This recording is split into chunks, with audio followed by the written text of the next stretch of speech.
name's Romy. Casty Baby is cleaning her paws under a blanket on my bed because she's just been outside playing. Momo was just in the doorway. I have a big mug, in a Pikachu mug, of tea.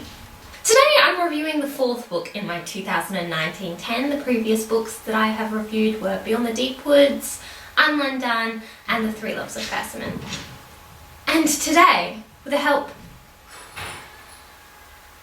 of a cat who's just jumped on the piano and a barking dog, today we're reviewing The Princess Bride by William Goldman. The Princess Bride I first read 4 or 5 years ago, and it was very bizarre and utterly wonderful. And then I watched the film for the first time, and it just sealed the whole magic. It was extraordinary. The film is one of my favourite films. The book was one of my favourite books. So this book was a surprise. With all of the books that I picked off my shelf, I knew how much I adored them and had such fond memories. Thus, I really wanted to reread them, and in the case of most of them, have been wanting to reread them for a significant amount of time. I decided to read The Princess Bride because I was struggling with another book I was reading, and I just knew how much I loved it. And I was shocked because it wasn't how I remembered it. It still had that brilliance of storyline, but the storytelling itself was not at all how I remembered it, and there were a lot of things that disappointed me, that I struggled with, that I did not remember at all, and that just didn't leave me wondrously inspired. As a story, the plot, I probably don't need to hold it the whole time, eh? As a story, the plot is unique, and what it has become, whether due to the book or due to the film, is something incredible. And I love The Princess Bride. I cherish it, adore it. It's fantastic. What it has become is something truly special to me, but I definitely didn't enjoy the book in the way that I remembered enjoying it, that I wish I had enjoyed it, that I thought I would enjoy it. The characters weren't as exciting as I remembered. The plot wasn't as exciting as I remembered. The writing didn't have as many golden quotes, and every single page was not utter brilliance as I remembered it being. It was a good story. It wasn't a brilliant story though, and I don't know how that happened. I will forever love The Princess Bride for what it is to me, but the book just left me kind of confused. The way it's written is really unusual. It starts with this introduction by William Goldman explaining how he came to be abridging it, because it's this story, this great, probably 1,000-page story by S. Morgenstern, and he has abridged it. And throughout the book there are these little notes from him saying why he's done this, why he's got rid of that, and that was really an unusual way of adding to the story, but at times I just felt like it was unnecessary. I felt like I wanted the story, I didn't want all these additions. And I think that's something the movie did really well. They tell the story of this boy being told this story by his grandfather, and that's a way of telling the story that I think is really beautiful and adds to the story, whereas I found a lot of the notes didn't really give me anything. They just took away from parts of the story that I wanted to get on with reading. There are certainly beautiful quotes, beautiful ideas in this book, but I remember having a score of them, having just piles and piles, and basically every page was quotable, and I didn't find this at all with this read. Just skimming through my old edition, I saw lots of things underlined, so I'd be really interested to go back and look through that and see if maybe my idea of what is a beautiful quote to me has changed, which no doubt it has. Or if there are just things that I didn't notice in this read. A lot of the really stunning quotes, I didn't notice them or they didn't speak to me. There were definitely a few, but I also very much read this book now as the film. Wesley is Carey Elvis, Buttercup is Robin Wright, and it's the film come alive. The film is such a special thing to me that it kind of overshadows the book, which never happens. The book is always what overshadows the movie. The book is always the source material, and it's incredible for me. But I definitely found myself disappointed in The Princess Bride, the novel, and craving Princess Bride, the film. As for the characters, they weren't really how I remember them. Buttercup felt just a bit dull to me. She could be this incredible character, and instead she's just kind of a bit vapid. Is vapid a word? She's just kind of nothing much. Just a character who doesn't feel like she gets fleshed out. She doesn't really become anything. She's just a woman that everyone thinks is utterly beautiful, and maybe that's the point. Maybe the point is that she's just a woman. Everyone thinks she's so beautiful, but really, she's just a woman who had her heart broken. And there is such a reality in that. But everyone doubts Buttercup. There's this scene towards the end where everyone's surprised that she can come up with her own idea, and that really spoke to me because Buttercup doesn't have many of her own ideas throughout the book. She's not given a voice, and I really, really wanted Buttercup to have a voice. She could be this amazing character. In the film, I really feel like she is this amazing character. I remember her being this amazing character.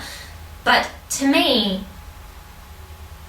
she just wasn't this time. And it really felt like a letdown in her storytelling, because I know what she can be. I know the potential she has, but she's just not given a true voice.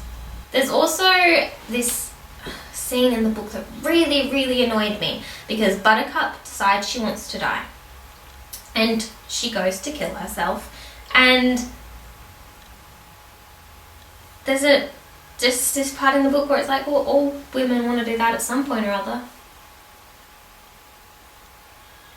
And that just diminishes mental health and depression and thoughts of self-harm, and it just turns it into like a light-hearted quip, and it's not. And that probably is a good analogy for how Buttercup is seen in the book. She's so much more than she gets to be, and anytime she's struggling, it can just be a light-hearted quip. There is a scene in the book where Wesley hits Buttercup and it's never addressed. He does it just because she's being too mouthy. At the time, she doesn't know it's Wesley. Does it make a difference? No, it does not. Because you don't just hit someone for being too mouthy, and if that needed to be a plot point, this is in the movie as well, and I hate it. If it had to be a plot point, make something of it. It just happens and nothing's ever said of it. No one's ever like, hey Wesley, why are you doing that? So there's definitely things that irk me throughout the book.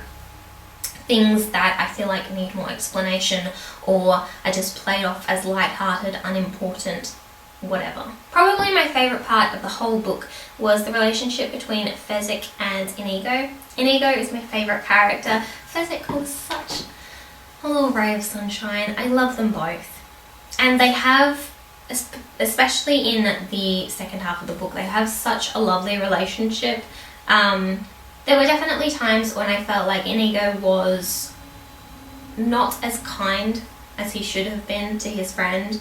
And people make fun and lose patience with Fezzik because he's this giant. He is a literal giant. He's the strongest man in the world. And yet, he's not just this rough and tumble, fierce man. He loves rhymes, he's gentle, he's kind and loving, and he gets really confused with instructions, and he doesn't like thinking of his own. Thinking on his own, it terrifies him. And Inigo as his best friend, as someone who knows he's his best friend, knows his character, he doesn't give him as much patience or kindness at times as he should have. And that definitely made me purse my lips. Because I know Inigo can be better. And I know Fezzik deserves better. To me, the book was just not as good as I needed it to be, as I remembered it being. As I know it can be.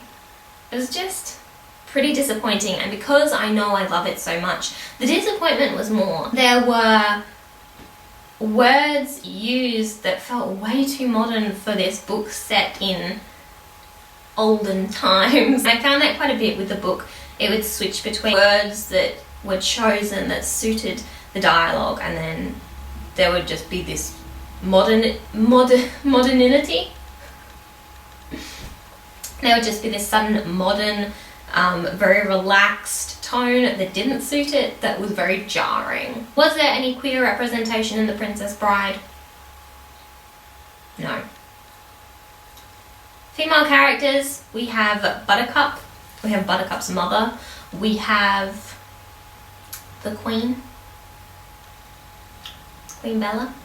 And Valerie, who shines. Buttercup's mother is shown in a pretty poor light, as is Buttercup's father. The Queen is marvellous and lovely, but she's given about a page throughout the whole book when she's mentioned. And Buttercup, as I've said, just did not get to shine in the way that she should have, and that I know she can. She was very much lessened, it felt like, in her character. She wasn't as important as the men. She wasn't given growth. She was just kind of like she was this beautiful little pedestal that didn't think for itself, that got into scrapes so she needed to be rescued, that it didn't matter if she wasn't happy or she wanted to die. Basically, Buttercup's story is that she is someone very pretty, and she really wants to be rescued by her one true love. And because she's so sure she's going to be rescued, she doesn't fight for herself, and she never really learns to fight for herself. And I wanted so much more from her. And I didn't feel like I was let down by Buttercup. I felt like Buttercup was let down, and that we were let down together. As for diversity, this book is set in the country of Florin, and we have characters like Vizzini, who is the Sicilian.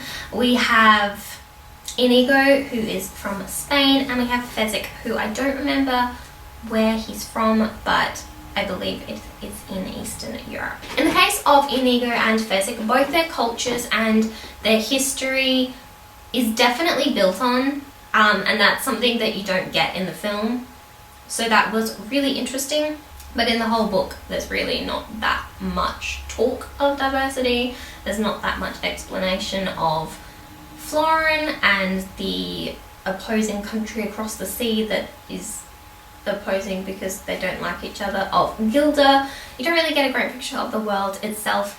And the story, the backstory of Inigo and Fezzik only take up a couple pages each, so there's not that much information or representation. So, The Princess Bride. This used to be one of my top favourite books. I believe it was in my top 5. Now, it's not. I really was so disappointed as I read this, and just so confused and shocked, because it was nothing like I remembered it. Is that because I first read this 4 or 5 years ago, maybe even more years than that? Is it because I've watched the film multiple times and I've only read the book once, and the film has taken on this life that kind of replaces and overshadows the book? I don't know. I was expecting to love The Princess Bride, and I certainly did not love it. I enjoyed it at times, but throughout I just wished it was more. So, I'm planning on watching the film very soon. Maybe I should do a review of that. Maybe not. I don't know. We'll see. That's bye from me. Bye from a sleepy puppy. And we'll see you soon.